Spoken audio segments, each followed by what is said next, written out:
Good morning, everyone, and welcome to the pre-show. I am John Idarola. The Darren Report is coming at you in 1 hour and 19 minutes. And along the way, of course, the watch list will be going live on YouTube and on Twitch. Thank you, everyone, for being here. For the, I'm going to say 45% of you who've already hit the like button, thank you. That helps to make sure that notifications go out, that everybody knows that we're live. And we do have a lot that we're going to be talking about through the course of the pre-show, including the headline story that actually came out too late for us to cover it yesterday. But I wanted to make sure that you knew, what's been going on with some of the legal challenges facing Donald Trump. He's actually facing technically consequences, and I've actually run the numbers on how consequential these consequences are. So I will be revealing the results of my crunching of the numbers in a little bit. As always, I want to give people time to log on. Hey everybody, hey Mama Bear. Oh, Abstract Dragon, how's it going? We do have a lot of other stuff to talk about before that. Oh, and I also want to let you know a couple things. So first of all, Waz is going to be joining me on the show. We have a great rundown, a lot of bananas stories, including, we occasionally touch base with what's going on Russian state TV, and they had a discussion recently that was fucking bananas. So we're going to be playing that video for you. Also, technically, the announcement is going to happen on the full show, but nobody will know if we talk about it here first. We won the Webby. Oh, shit. We won the Webby. Thank you to everybody who voted. I'll give you more details, and we'll talk about it more live on the full show, but it was announced earlier today, so I just want to let you know. You guys tuned into the pre-show. I can give you a little bit of early heads of information. I guess I also tweeted about it, so theoretically, if you follow me on Twitter, you could have done it too. But anyway, thanks for being here. Hit the like button if you haven't already, and we're going to jump into some news, including, I think, indisputably the most important news of the day, which would be, hold on one second, let me make sure I got all this lined up. We got some rough stuff to talk about too in this pre-show, by the way. It would be this. 45% of people polled were strongly opposed to seeing dinosaurs alive in our time, I found out from IGN. It's a poll on YouGov. 45% really don't want dinosaurs to be brought back. So I decided to go and see what's up with this. So when you ask Americans about using scientists trying to bring back animal species that are currently extinct, when you ask, men are more supportive, slightly. Looks like 37% are okay with it to 28% for women. So men, I guess, want that sort of experimentation. But overall, yeah, 45% opposed to it. So 32% supportive. Honestly, what are you holding on to, world? Like, have you looked around? Just let the dinosaurs come back, honestly. If they want to be here, at least have something that's prospering. They asked about some other stuff, like reintroducing the passenger pigeon or the northern white rhinoceros. People aren't, like, big fans of it. Half said, like, okay, giant tortoise, I guess, but they don't want a T-Rex. So when you ask them specific animals, let me zoom in on this so you can see it a little bit easier. I'm going to whip you around. Okay, so do you want it? The highest they can get is giant tortoise. That starts dropping down. The fucking white rhino, like that just a couple years ago. We can't bring that back? You got an issue with dodos? Tasmanian tiger, come on, we were raised on that stuff. So forget it for the woolly mammoth, saber-toothed tiger, which I admit is a little bit scary. T-Rex, nobody wants it. It is a failure of imagination, honestly. What do you think is going to happen? That they're going to be rampaging through San Diego? No, you could still kill it with guns and everything, but at least we get to see it. It'd be something impressive, something to look forward to. Why are people so close-minded? I don't know. Whatever. Well, we're going to need this stuff, because forget about bringing the T-Rex back. We're going to need to be bringing back, like, dogs and chickens and shit soon. But anyway, that's one chart for you. We're going to switch it up and get to a different one, and this is data that's been revealed. This is CNN Plus executives who had a pitch deck in March of this year, projecting the economics of CNN Plus. And take a look at what they projected. Lowerland P doesn't want us playing God. But it's not playing God, it's playing scientist. Like, You know? Anyway. Okay, so they thought initially revenue for last year would be 0. Makes sense, it was now. Or I guess at the very end. Anyway, they're going to lose like $300 million, which is about accurate for this year, then lose $100 million, and then start to develop a profit, I guess. I mean, they might not be including some things. They consider it in the red, but it's revenue against annual operating costs. I don't know if maybe PR, I would count that as an operating cost. Like 2025, it breaks even and then starts generating a profit in 2030. So the big losses seem like what they expected. Now, these projections came out in 2022. Maybe at that point they were starting to see that it wasn't going to be so successful. They had different groups. 29 million CNN super fans. Are there CNN super fans? Is that a... Like, I get that people watch it, but like I love CNN. Like, I don't get it. Anyway, global news consumers, news and blah, blah, blah, blah, whatever. But they eventually saw it going up to like 30 million people doing it. They only got to about 150,000 in the few weeks after they launched. So it was always going to be a tough road. What's interesting is that they apparently knew that and still canceled it after it was confirmed that it was going to be a tough road. Okay, gotta play. I can't play it. There's this thing. If you don't know, local news are more they're basically Gollum, and the footage that they acquire and spread, that even the footage they didn't take, they treat like it's their precious. So sometimes we can't play video because it's local news. But if you look, Shannon R. Watts on Twitter has. There's like a little kids baseball game in South Carolina going on. At night, it's being filmed, and a ton of shots start ringing out. There was a shooting right nearby. It doesn't look like anyone in the video was hit, but tons of shots firing at a little kid's game. And it's just like, it's the most normal thing. Like, I guess it happened last night. It's gonna go viral a little bit for like a day. Nothing will change to stop it because the people in power, the people who are responsible for this, they might, if it was totally up to them, not have these shootings, but they don't care. Like, they're not actually going to do anything to stop it. So that's fun. That's fun. This is basically the pre-show of amazing numbers. And thank you, by the way, everyone giving us the congratulations. Although, again, it's like I technically am winning, yes, but it's the full team. Like, you don't know how many people it takes to make the show actually happen. So, we all know housing situation in the US was not great before the pandemic, and it's hardly gotten better since then. The price of housing has gone up, the price of rent has gone up. Take a look at this, though. Rents, specifically in Manhattan, parts of Brooklyn closest to Manhattan, were up 25% during the first quarter of this year. Some neighborhoods went up 51%.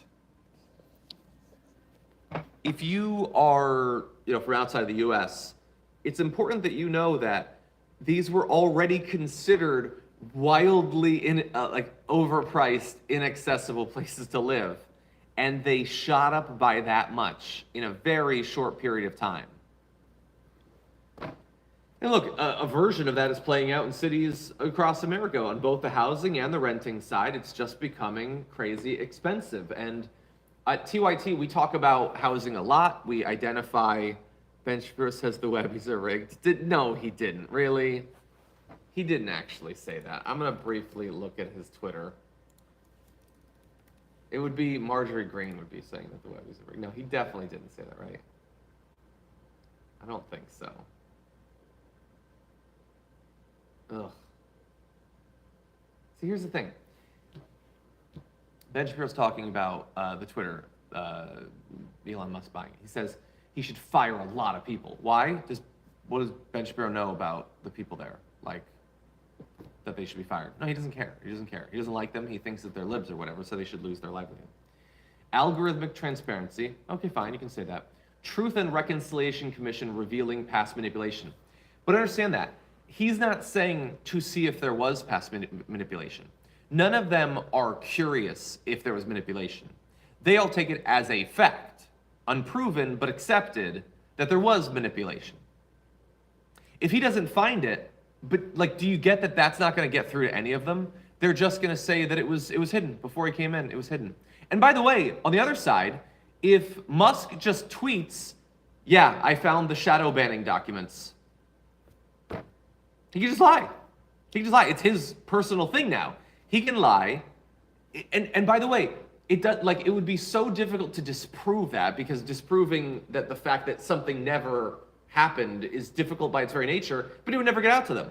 He can just state whatever he wants about Twitter, and they will accept it, because they're desperate to believe that they are victims. Anyway, we already have to talk about it on the show. I don't want to talk about it anymore.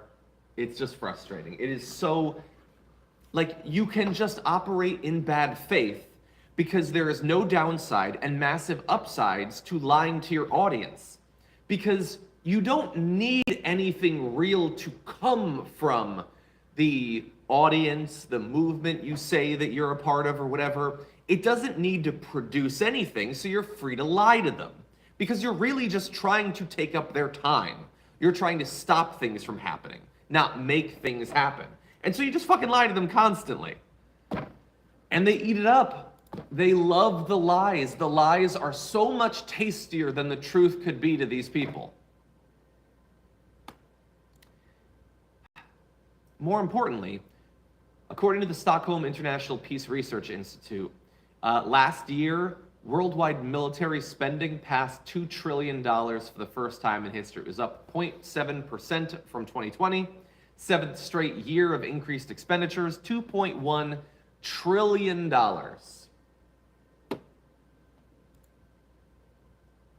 Think about what could have been bought in countries throughout the world if it wasn't being spent on that. Maybe someday you'll join me for a pre-show where it'll pass 2.5 or $3 trillion. It will always go up. We'll be no safer as a result of it. We certainly won't be healthier, better educated, more empathic, like nothing like that. But some people are making a killing off of it. Dun-dun-dun. Anyway, fun little news update. I'm gonna spin you around again. I'm spinning around a lot. I saw somebody said invest in a better setup for the pre-show, but I get it, but this is the whole point. This is a pre-show. No, we have a set. Like we do the complicated thing for the show. This is the pre-show. I don't want to, like you can't see it, but this is like a little Manfrotto tiny tripod. It's propped up on my printer. I don't want it to be more complicated. I don't want to have graphics or videos or whatever. I just put up tabs on my computer or whatever. I appreciate the feedback, but I don't want it. Oh yeah, the Rode mic. So it should be here. I actually needed to bring it home because I don't have a ton of mics. So anyway, a couple days ago for the Peanut Butter Storytime Patreon, I recorded a dramatic reading of my short story for the month, which is They All Go in the End. It's a post-apocalyptic horror short story, and I needed the mic to record basically like a storytime style bedtime story reading of it. It's pretty fun. It's available at patreon.com/John Idarola. The short story, the podcast, my group and I breaking down the film X-Men, and the dramatic reading as well. Anyway, let's get to some more news. Hold on, Bittersweet Dragon says Mazel Tov, Johnny Pie. Thank you, and thank you for being with us as a member. Okay, so Elizabeth Warren rules out potential 2024 presidential campaign and says she supports Biden. I'm running for Senate. So look, obviously this is being influenced by the fact that they said that Biden's going to run a couple weeks ago. Bernie came out with that news that if Biden doesn't run, he will, or might at the very least. And so now she's coming out and saying that she's not going to, and that means nothing. It doesn't mean anything. Like so little of what politicians say can be taken at anything even approaching face value, at even neck value. But statements about running or not running, like if you're new to politics, you need to understand, they mean fuck all. They just lie. It's all projections of, well, I don't want to seem too eager, or, I don't want to spook people who might run against me. It's all fucking considerations. That's all it is. Which is why, honestly, I like Bernie just, well, look, to be fair, it was leaked, so it's not total upfront honest, but just being like, yeah, if he's not running, I'll run again. Yeah, because you could, and you should. Why not? Just do that. No, but nobody's honest. They say they're not going to run. Literally, there have been cases where they give interviews saying they're not going to run, and the next day they launch their presidential campaign. That has happened, so just don't trust that. And by the way, saying you're going to run could be a lie too. It is possible that Bernie isn't actually planning to run, but he thinks it's strategically helpful to say that he is. I think that's less likely in this case. Okay, let's see. I want to make sure that I didn't miss any comments. Biden promised he would not run. Well, no, I think he said recently he's going to run. By the way, nurses at Stanford hospitals are striking over wages as well as the accumulated mental health toll of having to, deal with the pandemic and everything. 93% of the labor union, Krona, voted to strike. Nearly 5,000 nurses. That is awesome. I love it. In California, state universities, they just announced Native American students can soon get a tuition-free education from this news from the Sacramento Bee. How cool is that? That is awesome. Now let's make it for everyone, but also good in this case. Okay, just in case, I want to jump ahead to this. So, thank you to the fans of the show who messaged me this. We couldn't. There is certain breaking news during the show that will break in. So anyway, oh my God, we should have done an update on the Melissa Lucio thing. I can't believe I forgot that. I just so took it for granted. There's been a stay of the execution order, which I don't want to get ahead of ourselves. That's not the end of this thing. But it was something we talked about throughout last week. The fact that they've at least stayed it for now is good news. So look that up for more details. But here is this. A Manhattan judge has found Donald Trump in contempt of court. The AG of New York that's investigating him, Letitia James, says that she needed a fine to compel him to give in documents that he's supposed to give, including calendar stuff, emails, which they say he never emails, and a bunch of other documents in the order that they came in, called the Cron documents, the chronological order that they came in. Anyway, they're fining him $10,000 a day, which for me or you is a lot of money. So that's true. I decided to see what that looks like. So this actually isn't that difficult to calculate, but for a year, let's say he never does it for a year, that's $3.65 million, which for a guy that says he has billions of dollars, I don't think he cares. Let's say 10 years, or 15 years, which is what I give him maybe to live. It would be $54.75 million in 15 years. He can just raise it. Like, why is it not proportional to their income? $10,000 would convince a regular person to comply with this. For a billionaire, this is a joke. There isn't a deep state, there isn't a cabal of billionaires who control the world, but I don't know. When you see things like this, you sure think they've set things up to benefit themselves. This fine means nothing to him. First of all, he'll probably never have to pay it. He'll challenge that, and that'll be another 2 years of legal back and forth. I don't even think $1 million a day would be enough. Force him to do it. How about this? $10,000 a day, and you have 1 month. And if you haven't done it, then instead of $10,000 a day you're going to prison until they give the documents. How about that? If you actually wanted them to comply. But they don't actually care. Maybe the AG does, but the judge sure doesn't seem to care. It's so frustrating. So again, we're giving you the updates. We're not overly focusing on them. We'll give you the updates. But you need to understand the system is set up to protect these people. And not just to stop them from getting into court. Understand, it is set up in so many ways that even once there's now the mirage of potential consequences, there really isn't in practice. It sort of lulls you in a false sense of, oh, okay, things are happening. Yeah, but are they? Are they really happening? Anyway, I have more thoughts, but the watch list is going live. So everybody, I need you to head over to twitch.tv/TYT, youtube.com/watchlistTYT. Tell J.R. Jackson the Dragon Squad sent you. Waz and I will be going live in exactly 1 hour. I hope to see you there. Thank you, everybody. Thank you for hitting the like button. I'll see you soon.